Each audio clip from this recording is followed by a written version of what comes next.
Hello everybody, my name is Mateo Leon Rodriguez and welcome back to my Authortube channel.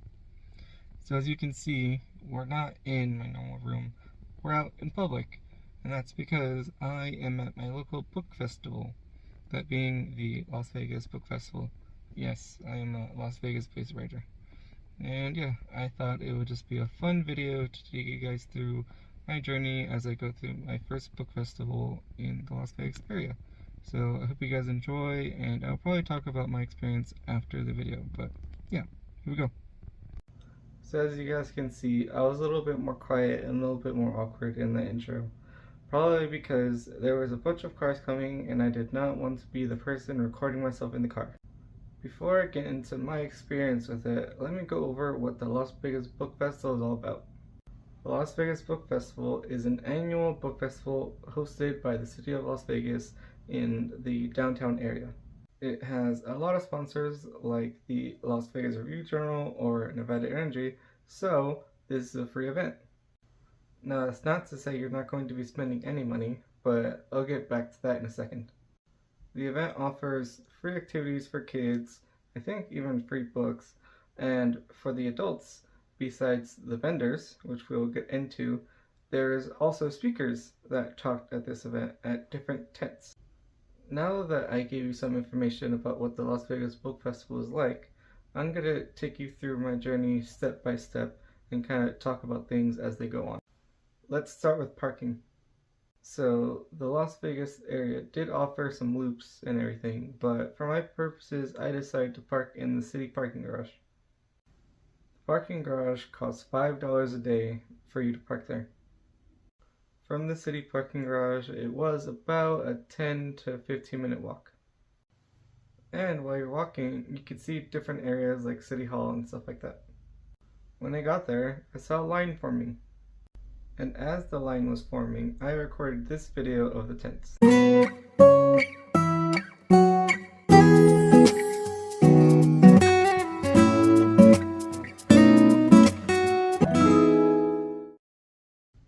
So yeah, I've been saying tents, but really it's just a roof over some tables and stuff.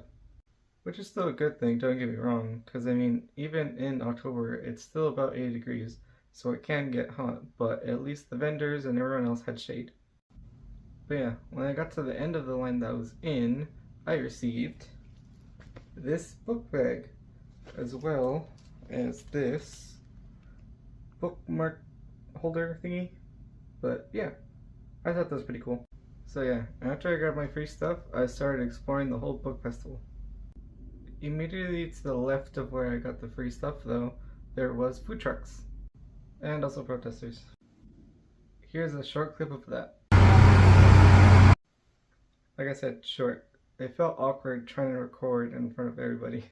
So after I awkwardly walked around and looked at everything, I went to go listen to one of the speakers.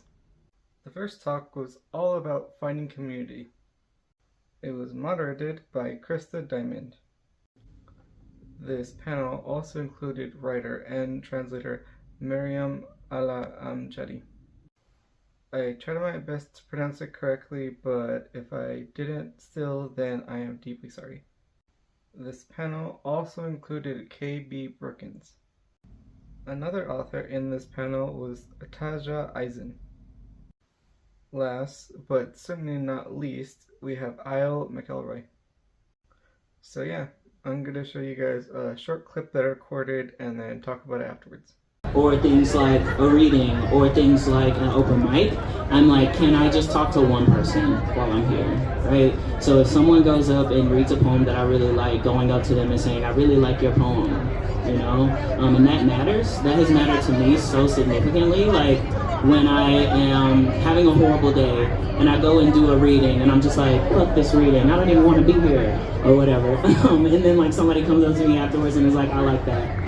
That could like really like get me through the day, you know what I mean? So like if I can be that person for somebody else at the reading or at the literary event, then I'll do that. I think that's also literary community. And then not interacting with people within your literary ecosystem just because you like want something from them. Similarly to like what y'all were saying, where it's like being a pal, being a buddy, you know? Not just being like, what can I get from you? How can I talk to your agent? How can I get to your literary press? But being like, hey man, how are you doing today? How's writing going? You know, and like, it really helps. I think like when people have like asked me those questions and they're other writers, because often, right, like I have a mom and a dad who don't know anything about what I'm doing. They could care less about like my little poem struggles. But if I talk to another writer, I can be like, man, now that you've asked, I am really struggling with this like thing I'm working on, and like they will understand more so just because they're another writer. So yeah, being a pal, being a part of your local system, and putting into it, because you can't just expect to take, you also have to put in. As an authortuber, I think what KB said was super important, especially the part where when you reach out to someone, you shouldn't just be looking for what you're going to get out of them. I feel like that's not what finding community is about. Finding community is finding like-minded authors or other people to talk writing about, because honestly, it can get pretty lonely.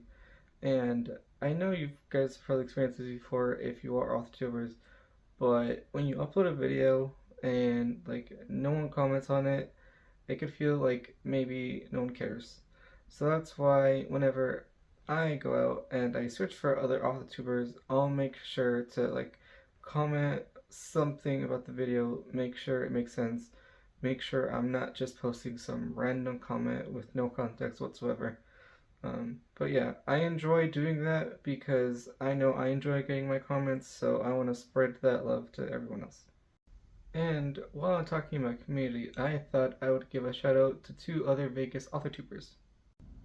The first person I'm talking about, I've already given a shout out to before, but why not do it again? This person is J.M. Hollis. She is the person I got my writer's finger from. She is currently writing a contemporary romance known as Project Renegade. I probably couldn't do the pitch justice, so why don't you go ahead and check out her channel and find out more. The next person is Sarah Bechtel. Her current work in progress is a YA contemporary magical realism book. The project name is Project Psychic. I would highly recommend checking out both of their channels. Also, if there are any other authortubers that are Las Vegas based, I would love to get to meet you and see your videos and all that stuff, so feel free to reach out. Okay, so next up, I went to a fantasy/romantasy world building panel. And I was actually there for the start of this, so I got to record all the authors introducing themselves. Around, talk to some of you, and you're probably like, who is this girl trying to cheat, ask her the questions? But okay, so to my left, we have Axis O. Emily Howard, Dorada Cordova, JC Lee, and Bridget Kimmerer. Yes. Okay, now first off, we're going to start with a little bit of an introduction. I'm going to let each person introduce themselves and tell us about your most recent release and your upcoming release. Hi, Ashley. I see some familiar faces. I'm from Vegas. Yeah! I come every year. So good to see you guys again. My recent title, Voting Up, came out in April, and then the Demon Light actually comes out this Tuesday. Yeah, have it early! Yeah, have an early copy! And if you get a copy, of a little pin for you. So it's really cute. And my book is a YA fantasy. I pitch it as Studio Ghibli meets Final Fantasy. It's a very video game anime vibe. It's about a girl with celestial light powers and a boy with demon powers who go on this fun adventure together. And yeah, it's really fun. And the second book is more romantic. So I think that's maybe why I'm on this panel. Yes, absolutely. Okay, Emily, tell us about you. Bird. Now it works. Hi. So my first book is that came out this year is Scarlet Air. It's based on Persian and Indian mythology, and it's about a bladesmith who is born with powers of the stars in her blood, and it's invited by the crown prince as part of a bridal buffet, I like to call it, and only it's a thinly disguised ruse to find the prophesied star keeper because he wants to weaponize her magic. And then she goes on the run with his illegitimate half-brother, the not crown prince. It's very steamy. I have lots of giveaways if you get the book, including some fancy art. Swag and art. And my second book, Queen of the Night Sky, which is a sequel to this, and is a why choose, comes out in March. Yes. I'm happy that the why choose is back on so it makes decision-making so much easier. Hi, I'm Loretta Cordova. I'm the author of The Experiments of Orchidea Divina, and dozens of other books. My last book was, I think, Beware the Nameless, which is a Star Wars Pilgrim novel, in which I created a character named Shura the Hutt who doesn't want to be a cartel member, and he has to befriend some Jedi's, which is not what this panel is about. But my fantasy book is called Incendiary, and the sequel is Illusionary, and it's based on the Spanish Inquisition, a fantasy version, rebels versus a tyrannical king. We don't know anything about that clearly. And my next book is called Fall of the Rebel Angels, and it's an angel romance set in New York with a lot of demons, magical creatures, and everything that I love to write. So that'll come out next year. Yes. I am J.C. Lee, and I'm the author of Nine Tails, and I describe it as mythology, romantasy, and it will be the cure for your so-called demon control.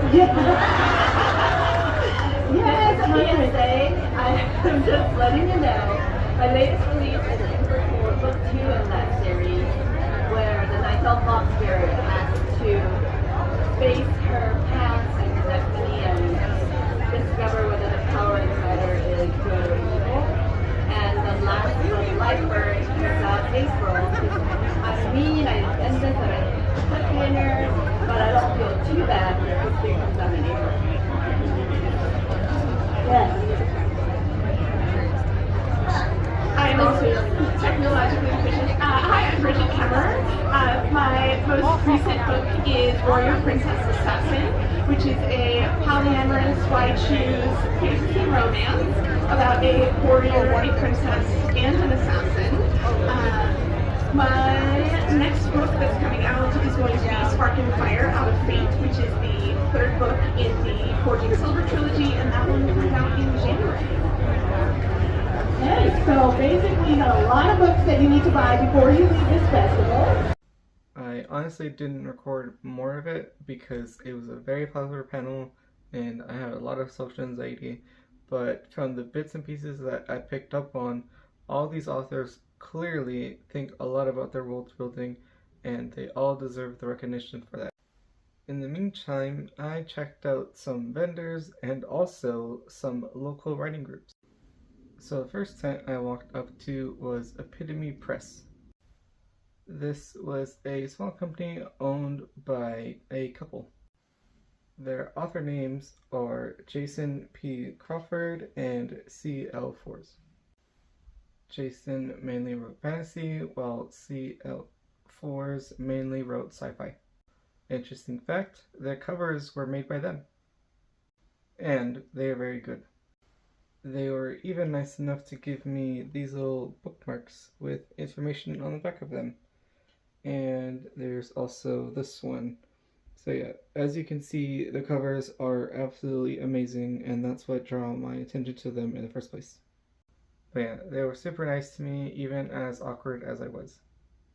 And the other vendor, quote unquote, that I visited was the Sin City Writers Group. They are a local writing group that meets every Tuesday and Saturday. They asked me about my project, I told them what it was, and they encouraged me to attend the next meeting and, talk about it. They say that you can bring about 10 minutes of work for everyone else to review. Am I gonna do it? Who knows? We'll see. Maybe we'll make a video on it. I don't know. But yeah, even as an awkward person, everyone in there was super nice. Hopefully next year I could talk to more vendors. So, after I finished with the vendors, I went and ate some food at a food truck, And then I went to the next panel. The next thing I saw was the YA/middle grade panel. As someone who's writing a YA/middle grade novel, I thought this would be a good panel to go to. Unfortunately, I did not record their intros, so once again, I will be naming all the authors mentioned and kind of seeing if they have any social medias and linking you to them. This panel was moderated by author and editor Ellen Newburn. This panel also included author Lindsay Leavitt. Fun fact, she recently opened up a bookstore. Unfortunately, it's not here in Vegas, it's in Midway, Utah, but if you're ever up in Midway, Utah, definitely feel free to stop by the bookstore. Next up, we have Ann D. Ellis. Next up, we have Suma Subramaniam. Next up, we have Sarah Milanowski. The last person on this panel was Jennifer A. Nielsen. Here's a clip from that panel. The Romance Publishing House. And so I got a job there in the marketing department because I thought that would be really fun. And while I was there working on books such as A Year of Loving Dangerously and Texas Billionaires, and this is my favorite title, it was The Virgin Bride Said Wow. That is a honest to goodness real title. While I was there, Harlequin... Gotta love Harlequin. I know, right? So Harlequin decided to launch a line of books that they were calling chick lit, it was under a new imprint called Red Dress Inc. And it was an imprint about 20-something women, kind of like Bridget Jones. It was very different than the traditional romances. They didn't want them to have happily ever after endings. They were very different. But single 20-somethings dating. And at the time, I was a single 20-something dating in the big city of Toronto, and thought, okay, this is my chance to be a writer. I'm going to write a book here. And I would go out on that date, and I would write them out. And I would just write out the dates. Literally, I had just broken up with my boyfriend at the time. We'd gone to backpacking in Australia, and I started the book with the line, jerk, jerk, jerk, I can't believe what a jerk he is, all about my ex-boyfriend who was going off backpacking in Asia. I changed it. And my character worked at Cupid, not Harlequin. And so I started writing that book. And when I finished it, I sent it to an editor that I didn't work with directly in case that they wanted to buy it, and they decided to buy it right then. So I sold my first book at 23, the first book I had written, which is pretty awesome. And it's fun, side note is that boyfriend and I ended up getting back together, and we ended up getting married. And he is the father of my daughter, wave Annabelle. Yeah. We're still happily married, so there we go. And so once I'd written that book, I wrote more adult chick lit novels, but I really wanted to get into YA and middle grade fiction because that really was where my passion was.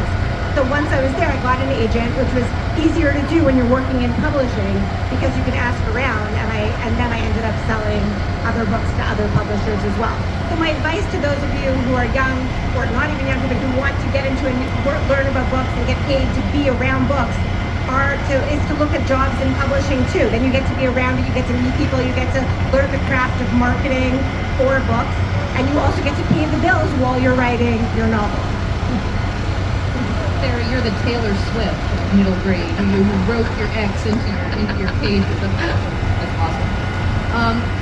So one of the things I also want to address here, and you guys get such great answers, I'm skipping a question. I want to go down to how can we encourage middle graders to read more? I mean, everything is a competition with the screens and getting books into libraries. And what can we do, those of us who are interested in the middle grade genre, to make sure that these kids become readers and follow us in the reader tradition? Sarah, let's start with you and come back. How do we get kids to read? I mean, I think it's important to give kids different options of ways to read. Like, not every book is going to be for every kid, and that is okay. But that doesn't mean we should stop offering things. If a kid is interested, in adventure, in romance, in horror, whatever, try different things. See what works. Never force someone to finish a book that is not for them. There is the right. Everyone is a reader. It's just about finding the right book. It's also, I'll say, recently about finding the right format. Sorry, Annabelle, I'm going to use you again as an example, but Annabelle, my daughter, is a big reader and loved listening to audiobooks, and that's great. She listened to audiobooks during COVID all the time. That's what she did. She would walk around and listen because she's a lover of story. And audiobooks are books. And now she's really into her Kindle as well. So she loves an ebook, and that's great too. However they want to read, whatever format, meet them there and try to help with that. Not everyone has to actually read just a physical book. There are different ways to appreciate stories. I think I would suggest encourage writing. And it doesn't have to be sit down and write a novel, but just that encouragement of imagination itself. So you are walking this book festival, there are 1,000 ideas for stories in every direction you look. And so this is my challenge. If you want to engage your middle grade reader, or if you are a middle grade reader, challenge your parents. If you look around this, find somebody you don't know, that should be easy. My challenge is, find somebody who is a secret superhero, but they're hiding it very well. And you look around and you figure out what their superpower is and how they are going about hiding it. Find out their backstory, their name, and all of this. And then you look around the area, you find their arch nemesis. And you tell whoever is with you what it's going to look like when they realize they are in the same place. And you do that, you encourage that imagination, and the very next thing to follow is the creation of story. And when we're creating story, we become much better consumers of story. So I really like what was said here, especially the part about encouraging readers, young readers, to actually read and write, because I think that is super important. With technology nowadays, it's super easy to just give a kid a tablet and just tell them, just watch videos and leave me alone for 5 minutes. But when you actually sit down and cultivate that connection and make sure that they read and make sure that they write, that's when you have something truly special. I still remember times in my childhood where my mother would read to me in English even if she didn't understand it. And these authors did a fantastic job about, interacting with young readers, because when they opened up, questions, there was a little girl that had a question about the book signing, and they made sure they gave her the attention and made sure they answered her question. So yeah, those are all the panels I got to watch. Now, there were also lectures and talks in the sort of like lecture hall thingy that they had, and I'll show a clip of that next. But unfortunately, I couldn't really stay and record a whole lot because I had other stuff to do. But yeah, here's that clip now. How are we doing today? That's how we feel as a city for having all of you fabulous folks here joining us today for our 24th. And before I go into my final thoughts, here are some extra clips that are recorded while on this little trip.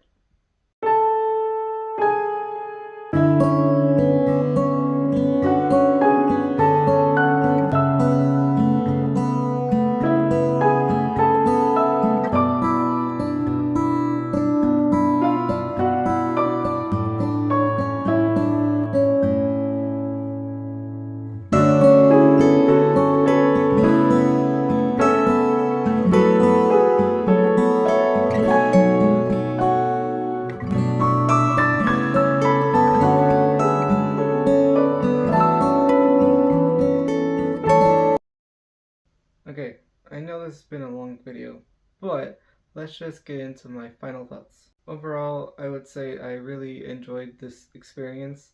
I'd never been to this book festival, but it seems like there generally is something just for everybody in here. Like, there's just so much stuff, I couldn't even do all of it. So hopefully I can go back next year, and hopefully I can also someday just be, part of the event by being on a panel or like selling my book or whatever, just how cool would that be to have your book at the Las Vegas Book Festival? That sounds super cool, doesn't it? But yeah, even as a person that went by themselves, I think that it's still enjoyable. And if you, like me, have social anxiety, I would still try your best to go. You don't always have to be in a big group or anything, but yeah, But I mean, even better if you have friends. If you have friends, I would highly recommend going. So yeah, that's gonna do it for today's video. I really hope you guys enjoyed watching me go through the process of going to my first book festival. If you guys enjoyed this video, feel free to leave a like. Let me know in the comments if you've been to like an author event or a book event. How did it go? Did you like it? Did you not like it? Would you go again?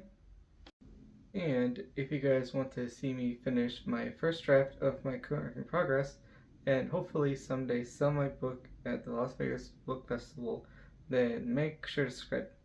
With all that being said, I hope you guys have a good rest of your day, and I will see you in the next video. This is Mateo Leon Rodriguez, Authortube extraordinaire. Thank you for watching my video. You could find another one there.